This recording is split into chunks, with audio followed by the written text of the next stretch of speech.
முதல் செய்தியாக, குண்டர் சட்டத்தை தவறாக பயன்படுத்தக்கூடிய காவல்துறையினர் மீது துறை ரீதியாக நடவடிக்கை எடுங்க அப்படின்ட்டு சொல்லிட்டு சென்னை ஹைகோர்ட்டு கடுமையாக விமர்சிச்சிருக்கு தமிழக அரசையும் காவல்துறையையும். ஏன் அப்படின்னா, வராகி அப்படிங்கக்கூடிய ஒரு யூடியூபர் அவரை அந்த மாதிரி குண்டர் சட்ட கைது பண்ணி குண்டர் சட்டத்துக்குள்ள அவரை போட்டிருக்காங்க.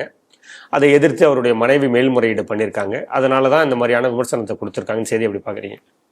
கடந்த ஒரு வாரத்தில் 2 நீதிமன்ற உத்தரவு, இரண்டுமே இந்த தமிழக அரசை ரொம்ப கடுமையாக சாடி இருக்கிறது அப்படின்னு பார்க்குறோம். ஹேப்பன் டு பி ரெண்டு பேருடைய வழக்கம் 2 பேருமே நண்பர்களாக இருக்கிறாங்க அப்படிங்கிறதான் பார்க்குறோம். ஒன்று சவுக்கு சங்கர், அடுத்தது வராகி. சவுக்கு சங்கருடைய மீடியாவில் வராகி பேசுனது தான் ஒரு கேஸாகவும் ஆனது அப்படின்னு நினைக்கிறேன். இதுக்கெல்லாம் மூலம் எப்படின்னு பார்த்தீங்கன்னா அதுதான். சவுக்கு சங்கர் அவர் தொடர்ச்சியாக பல விஷயங்களை எக்ஸ்போஸ் பண்ணாருங்கிறது ஒரு பக்கம். காவல்துறை அதிகாரிகளை ஒரு சில பின் பாயிண்ட் பண்ணி ஒரு சில அதிகாரிகள் மீது அவங்க செய்த சில நடவடிக்கைகள், எப்படி பணம் சம்பாதிச்சாங்க, அதுக்கு ஆதாரம் இருக்குது, அவங்கள்ட்ட மேபி இருந்திருக்கலாம். ஆனால் ஏதோ ஒரு விஷயங்களை அவங்க பேசுகிறாங்க.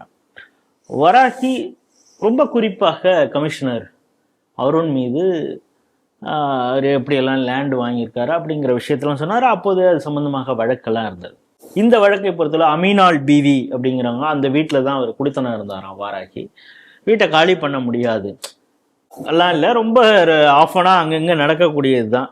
சீமான் மீது கூட அந்த குற்றச்சாட்டு ஆரம்பத்தில் வச்சாங்கங்கிறதெல்லாம் பார்க்குறேன். இது மாதிரி பல விஷயங்கள் இருக்கும்.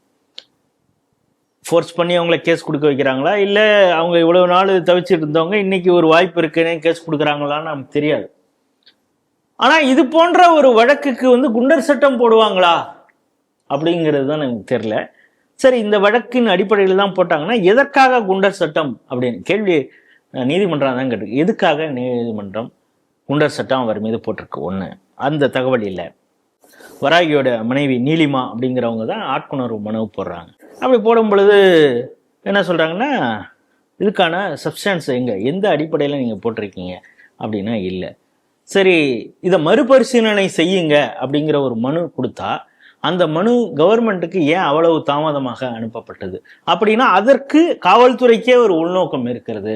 இந்த ஆளை எப்படியாவது குண்டர் சட்டத்தில் வைக்கணும் அப்படிங்கிற கங்கணம் கட்டி கொண்டு இவர்கள் வேலை செய்கிறார்கள். இப்படிப்பட்ட அதிகாரிகள் மீது உள்துறை செயலாளரோ இல்லை துறை ரீதியான அதிகாரிகள், மேல் அதிகாரிகள் ஏதாவது நடவடிக்கை எடுப்பாங்களா அப்படின்னு. குறிப்பாக இந்த காவல்துறையின் மீது இந்த குற்றச்சாட்டு வைக்கும் பொழுது அந்த துறையினுடைய அமைச்சர், முதன் அமைச்சராக இருக்கக்கூடிய ஸ்டாலினுக்கும் இதை சேர்த்து தான் சொல்லியிருக்காங்க. ஏன்னா முதன்மை செயலாளருக்கு, உள்துறை செயலாளருக்கே சொல்லியிருக்காங்கன்னா அந்த உள்துறை செயலாளர் யாருக்கு ரிப்போர்ட் பண்ணணும்? முதல்வருக்கு தானே. அப்படிங்கிறது இருக்குது. வராகி இது. அதுக்கப்புறம் சவுக்கு சங்கர் அவருடைய வழக்குலையும் அப்படிதான் 17 வழக்கில் அவருக்கு ஜாமீன் கொடுத்துறாங்க. இப்போ இந்த வராகிக்கு 3 மாதங்கள் இடைக்கால ஜாமீன் கொடுத்துருக்காங்க. அவருக்கும் அதே மாதிரி பிப்ரவரி வரைக்கும், மார்ச் வரைக்கும் அவரையும் நீங்கள் கைது செய்யக்கூடாது. அது 17 வழக்கில் எல்லாத்தையும் சேர்த்து வச்சு கொடுத்தாங்க. அப்படியும் கூட ஒரு பெண் காவல் வேலை பார்க்குறவங்க என்னை அவதூறாக பேசலாம் அப்படின்னா அந்த வழக்கம் திருச்சியில் நடந்து அதுலேயும் அவர் அப்பியர் ஆனார். அதற்கு பிறகு இன்னும் அதுலேருந்து ஜாமீன், சொந்த ஜாமீனில் கொடுத்தவொடனே இன்னொரு வழக்கு காவல்துறையை சார்ந்த ஒரு பெண் இவங்களை வச்சு அடுத்த ஒரு கேஸ் கொடுக்கறதுக்கும் இருந்தாங்க. அப்படிங்கிறப்பதான் ரொம்ப காட்டமாக நீதிமன்றம் சொன்ன உத்தரவுகளைன்னு பார்க்குறோம். இப்படி இந்த 2 பேர் இதை வச்சுக்கிட்டாலே எப்படி குண்டர் சட்டத்தை, இதுக்கு முன்னால பல பேர் மீது நம்ம திருவண்ணாமலை மேல்மாலை பார்த்தோம், சிப்காட் அந்த விஷயம், இந்த முருகன்கிற ஒரு விவசாயி மீது குண்டர் சட்டம், அதற்கும் இந்த நீதிமன்றம் எவ்வளவு கடுமையான உத்தரவுகளை பிறப்பித்தது அப்படிங்கிறத பார்க்குறோம். ஸோ இந்த குண்டர் சட்டம் தொடர்ச்சியாக காவல்துறையோ இந்த அரசாங்கத்தையோ யார் விமர்சித்தாலும் அவங்க கைது செய்யப்படுவது மட்டும் இல்லை, அவங்கள ரொம்ப நாள் அந்த சிறை கொட்டடியிலே வச்சிருக்கணுங்கிற ஒரு எண்ணத்தோடு தான் அவங்களுக்கு அந்த குண்டர் சட்டமே போடப்படுகிறது அப்படிங்கிறத இந்த நீதிமன்றம் சொல்லியிருக்கிறது. அவங்க ரொம்ப தெளிவாக ஒரு விஷயத்த சொல்லியிருக்காங்க. சட்டப்பிரிவு 21ங்கிறது ஒரு தனிமனித உரிமை, தனிநபருக்கான உரிமை கொடுத்துருக்கு இந்த அரசியலமைப்பு. அதன்படி பல கருத்துக்களை அவங்களுக்கு சொல்றதுக்கு உண்டு. அந்த கருத்து சட்டப்படி தான் இருக்கிறதா அப்படிங்கிறதுக்கு கூட நம்ம அதை கேள்வி கேட்கலாம், சம்பந்தமாக வழக்கு தொடுக்கலாம்.